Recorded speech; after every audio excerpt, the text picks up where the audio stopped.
కేంద్రం అలర్ట్ అయింది. దేశంలో గ్యాస్ కొరత రాకుండా ముందస్తు చర్యలు చేపడుతుంది. ఎసెన్షియల్ సర్వీసెస్ లా అత్యవసర సేవల చట్టాన్ని అమల్లోకి తెచ్చింది మోదీ సర్కార్. రిఫైనరీలు గ్యాస్ పక్కదారి పట్టించకుండా ఆంక్షలు విధించింది. దేశీయ అవసరాలు, గృహ వినియోగదారులకు తొలి ప్రాధాన్యత ఇచ్చేలా ఆదేశాలు జారీ చేసింది. యుద్ధం మొదలైన వారానికే గ్యాస్ ధరలు పెంచింది కేంద్ర ప్రభుత్వం. గృహ అవసరాలకు వాడే ఎల్పీజీ సిలిండర్లపై 60 రూపాయలు, కమర్షియల్ సిలిండర్లపైన 115 రూపాయలు పెరిగింది. అదే సమయంలో గృహ అవసరాలకు ప్రాధాన్యత ఇస్తూ కమర్షియల్ సిలిండర్ల సరఫరాపైన ఆంక్షలు విధించింది. దీంతో హోటల్స్ మూతపడుతూ ఉన్నాయి. ముంబైలో 20% హోటళ్లు మూసివేసినట్టు ఫెడరేషన్ వెల్లడించింది. పశ్చిమ ఆసియాలో యుద్ధంతో గ్యాస్ కొరత ఏర్పడే ప్రమాదం రావడంతో కేంద్రం అలర్ట్ అయింది. ఇక దీనికి సంబంధించి మరిన్ని డీటెయిల్స్ ఢిల్లీ నుంచి మా ప్రతినిధి వెంకటేష్ అందిస్తారు. ఎస్ వెంకటేష్. పశ్చిమాసియాలో యుద్ధం నేపథ్యంలో దాని ప్రభావం భారత్ పైన పడింది. ప్రధానంగా ఎల్పీజీ పైన ఆ ప్రభావం పడింది. అనేక నగరాల్లో ఇప్పటికే ఎల్పీజీ కొరత ఏర్పడింది.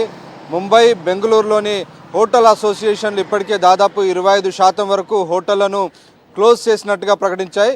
ఈ కొరత ఇలాగే కొనసాగితే మరో 2 రోజుల్లో దాదాపు 50% హోటళ్లు కూడా మూసివేసేటువంటి అవకాశం ఉందని ఇప్పటికే హోటల్స్ అసోసియేషన్ ప్రకటించింది. ఆ మేరకు ప్రధానమంత్రి నరేంద్ర మోడీకి లేఖ రాసినటువంటి పరిస్థితి. సో దేశవ్యాప్తంగా కూడా గ్యాస్ కొరత ఏర్పడినటువంటి నేపథ్యంలో అనేక మంది గృహ వినియోగదారులు గ్యాస్ బుకింగ్ చేస్తున్నప్పటికీ దాదాపు 20 నుంచి 25 రోజుల సమయం పడుతుంది డెలివరీ కోసం.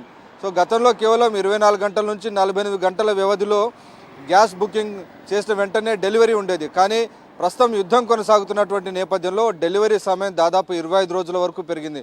సో కొరత చాలా తీవ్రమైనటువంటి స్థాయికి చేరుకుంది. దీనికి ప్రధాన కారణం ఇరాన్, ఇజ్రాయెల్ మధ్య కొనసాగుతున్నటువంటి యుద్ధం.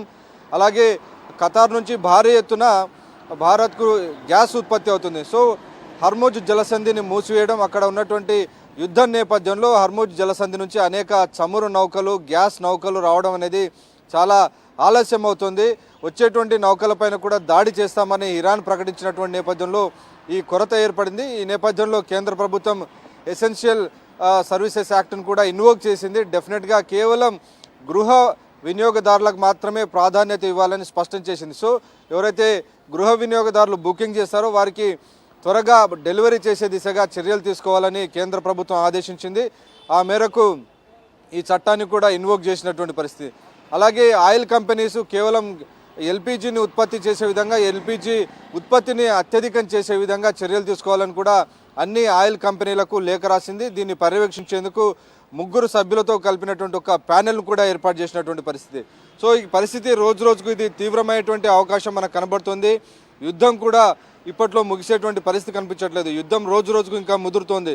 సో ఈ నేపథ్యంలో కేంద్ర ప్రభుత్వం మాత్రం అవసరాలకు సరిపడా గ్యాస్ నిల్వలు ఉన్నాయని చెప్తున్నప్పటికీ ఉన్నటువంటి సిచ్యువేషన్ కానీ వస్తున్నటువంటి ఫిర్యాదులు చూస్తుంటే డెఫినెట్గా కేంద్ర ప్రభుత్వం చెప్తున్న దానికి వాస్తవానికి తేడా ఉన్నట్టుగా మనకు స్పష్టంగా కనబడుతుంది.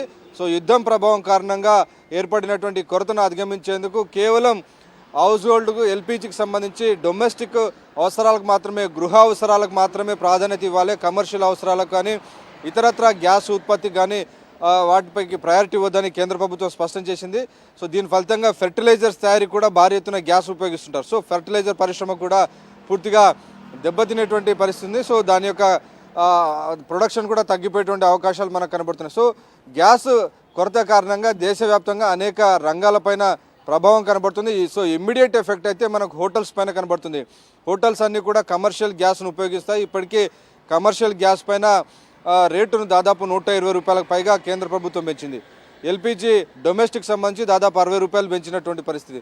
సో కొరత నేపథ్యంలో ఈ ధరలు పెంచాల్సినటువంటి పరిస్థితి ఏర్పడింది.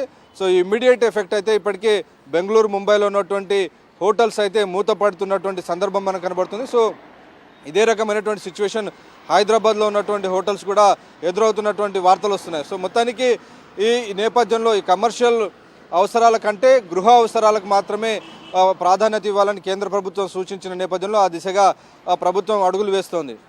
అయితే వెంకటేష్, ఒక గ్యాస్ విషయంలోనే కాదు, మరోవైపు పెట్రోల్, డీజిల్ విషయంలో కూడా చాలా మందికి కొన్ని అనుమానాలు ఉన్నాయి. త్వరలోనే పెట్రోల్, డీజిల్ కొరత వస్తుంది, అలాగే రేట్లు కూడా పెరుగుతాయనేసి చాలా మంది అభిప్రాయపడుతున్నారు. దీనికి సంబంధించి మీ దగ్గర ఉన్న అప్డేట్స్ ఏంటి?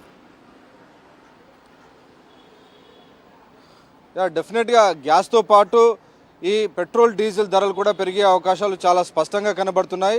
సో యుద్ధం ఇప్పట్లో ముగిసేటువంటి అవకాశం లేదు. మనం భారీ ఎత్తున గల్ఫ్ దేశాల నుంచి దాదాపు 80% మన ఇండియా అవసరాలన్నీ కూడా ఈ గల్ఫ్ దేశాల నుంచి ఉత్పత్తి అయ్యేటువంటి చమురు పైన, ఇటు గ్యాస్ పైన, ఆయిల్ పైన ఆధారపడి ఉంది. సో ఈ అన్ని దేశాలపైన కూడా ఇరాన్ దాడి చేస్తుంది. ప్రధానమైనటువంటి గ్యాసు, ఇటు పెట్రోల్ ఉత్పత్తి చేసేటువంటి యుఏఈ కానీ, అలాగే ఖతార్ కానీ ఇలాంటి దేశాల నుంచి భారీ ఎత్తున మనం గ్యాస్, పెట్రోల్, డీజిల్ దిగుమతి చేసుకుంటున్నాం. సో ఈ దేశాలన్నింటిపైన కూడా ఇరాన్ దాడి చేస్తుంది. అనేక రిఫైనరీలపైన దాడి చేస్తుంది. సో రిఫైనరీలన్నీ కూడా తమ ప్రొడక్షన్ ఆపివేశాయి. ప్రొడక్షన్ ఆపివేయడంతో ఒకవైపు హార్మూజ్ జలసంధిని మూసివేయడం, ఇంకోవైపు ప్రొడక్షన్ చేస్తున్నటువంటి ఆ రిఫైనరీలపైన, కంపెనీలపైన నేరుగా అటాక్స్ జరుగుతుండడంతో అక్కడ నుంచి ఉత్పత్తి క్లోజ్ అయిపోయింది. సో ఒక్కసారిగా ఉత్పత్తి క్లోజ్ అయితే మళ్ళీ దాన్ని ఉత్పత్తిని నార్మల్స్ తీసుకురావడానికి దాదాపు వారం రోజుల సమయం పడుతుంది. సో ఖచ్చితంగా ఈ కొరత మరికొన్ని రోజుల పాటు కొనసాగేటువంటి అవకాశం ఉంది. ఇప్పటికీ అంతర్జాతీయ మార్కెట్లో ముడి చమురు బ్యారెల్ ధర దాదాపు $100 పైగా, దాదాపు $120 ధర పలుకుతుంది. గతంలో ఇది $25 నుంచి $40 మధ్యనే మన ఇండియా కొనుక్కునేది. సో ఆ సందర్భంగా పెట్రోల్, డీజిల్ ధరలను కూడా ₹100 లోపే మనకు పెట్రోల్, డీజిల్ దొరికేటువంటి అవకాశం ఉండేది.